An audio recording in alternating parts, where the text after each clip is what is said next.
Баршаңызға қайырлы күн, құрметті көрермендер. Менің арнама қош келдіңіздер. Бүгін сіздермен өте дәмді болып шығатын үй жағдайында балапандарымызға арналған езбе дайындайтын боламыз. Дүкендердің езбелерінен ешқандай айырмашылық жоқ. Өте дәмді болып шығады. Мен әрдайым балапанына осылай жасап беремін. Сүйсініп сұрап жейді. Сол себепті де сіздерге осы рецептпен бөліскім келіп отыр. Енді осындай пюрелерден қалған кішкентай банкаларыңыз болса, жақсылап жуып, стерильдеп алуымыз керек. Енді бізге керекті көкөністер 1 килограмм алмұрт, 1 килограмм алма, жарты килограмм банан, 100 мл су, 100 грамм қант керек болады. Енді осы алмұртпен алмамыздың сыртын аршып, дәннен тазалап алуымыз керек. Одан кейін бананымыздың да сыртын аршып, тазалап аламыз. Бұл жерде өздеріңіздің ұнататын көкөністеріңіз қоссаңыздар да болады. Алмұрттың орнына шабдалы, қара өрік, басқа да көкөністерді қоссаңыздар болады. Енді ол өздеріңіздің қалауларыңызға байланысты.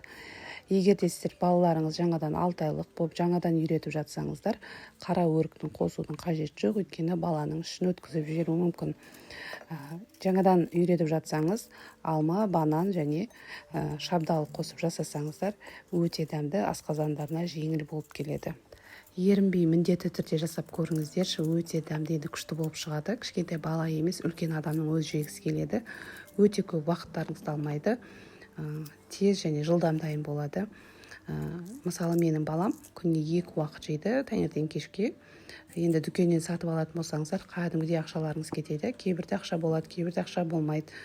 Сол себепте осы көкөністерден жасап қойсаңыздар, біраз уақытқа дейін жетеді. Енді көкөністерімізді дәл осы видеодағыдай 4 бұрышты қылып сақтап турап аламыз. Үлкен қылып турасақ та болады, бірақ та көкөністеріміз ұзақ уақыт піседі және де дәрумендерін жақсы сақтамайтын болады. Сол себепті мен осындай сақтап 4 бұрышты қылып турап алдым. Сонда тез уақытта піседі және де дәрумендері жақсы сақталатын болады.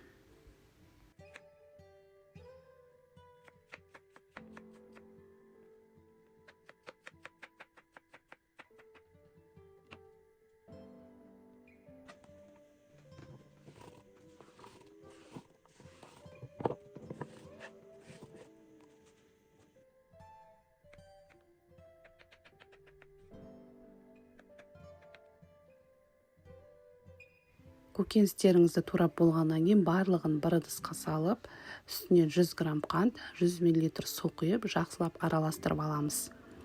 Мен қант қоспай жасап та көрдім, бірақ ұзақ уақытқа сақталмайды екен.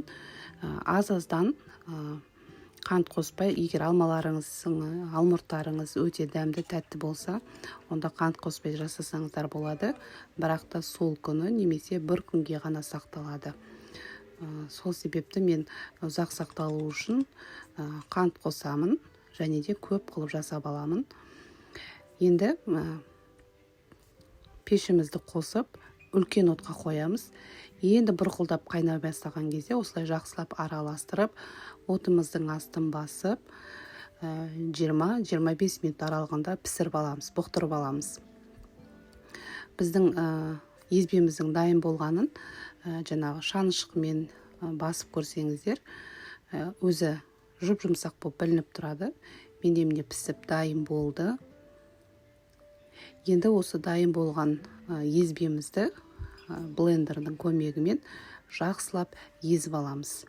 Егер де сіздерде блендер жоқ болса, өткізгіштен, сито дейді ғой, ситодан өткізіп алсаңыздар да болады.